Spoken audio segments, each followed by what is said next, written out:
every night before going to sleep. Thomas turned on the porch light of his small house. No one had visited him in years, yet the light stayed on. His neighbors thought it was strange.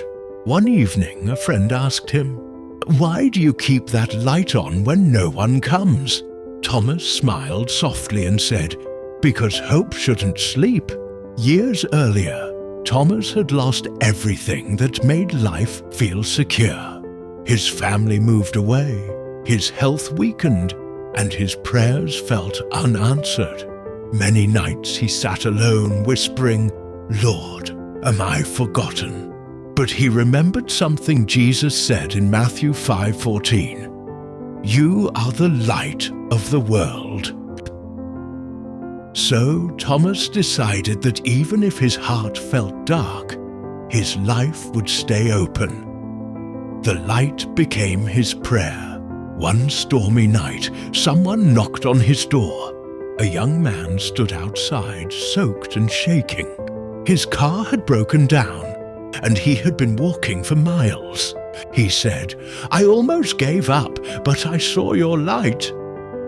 Thomas invited him in, made tea, and listened as the young man spoke about his struggles, his fears, and his lost faith.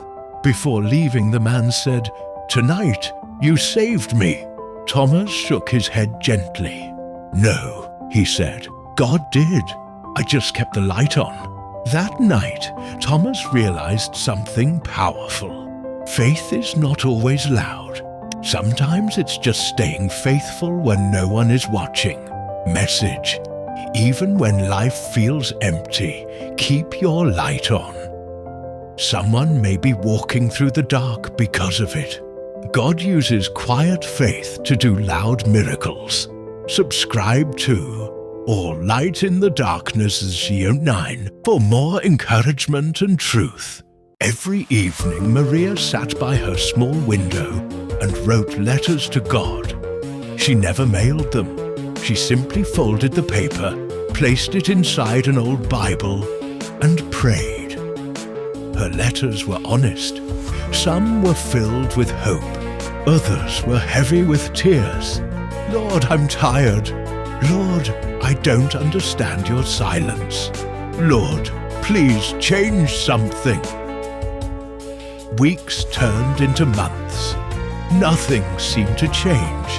Her job was still uncertain. Her prayers still felt unanswered. Her heart still carried questions. One night, frustrated and close to giving up, Maria opened her Bible and all the letters slipped onto the floor. She picked them up one by one and realized something.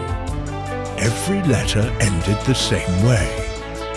"I still trust you." She paused. Tears filled her eyes. She whispered, "Lord, even when I don't see your hand, you're shaping my heart." The next morning, Maria received a call.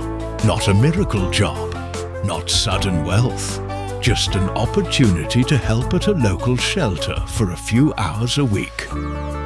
At first, she felt disappointed, but she went. There, she met people who had lost far more than she had. And yet, they smiled, they prayed, they believed. Slowly, Maria understood. God hadn't ignored her letters. He was answering them in a deeper way. He wasn't just changing her situation. He was strengthening her faith. Months later, her life did improve. But more importantly, she had changed. Now, when Maria wrote letters to God, they sounded different. "Thank you for staying when I doubted. Thank you for teaching me patience. Thank you for hearing me even in silence." A young man named Daniel dreamed of becoming a teacher to help poor children in his village. But everywhere he turned, doors closed. He applied for schools, but no one hired him. He saved money for books, but thieves stole it.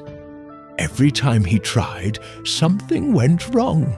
One night, Tired and discouraged, Daniel prayed, "Lord, why do you keep letting me fail? Maybe I'm not meant to do this."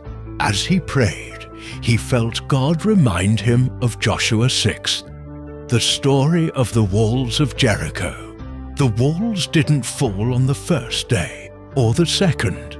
They fell on the seventh day, after the people kept walking faithfully, even when nothing seemed to happen. So, Daniel decided not to give up. He kept applying, kept studying, kept believing. For years, it looked like nothing was changing. But then one day, a small school in his town called. They needed a teacher. Daniel accepted. And within months, the school grew because children from all over came to learn. Looking back, Daniel realized something important. The years of waiting had built patience, strength, and unshakable faith.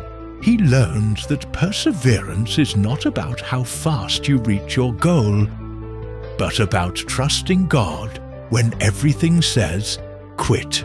When life builds walls in front of you, keep walking by faith. Perseverance isn't wasted. God uses it to prepare you for the victory ahead. The wall may not fall on day one, but it will fall in God's perfect time.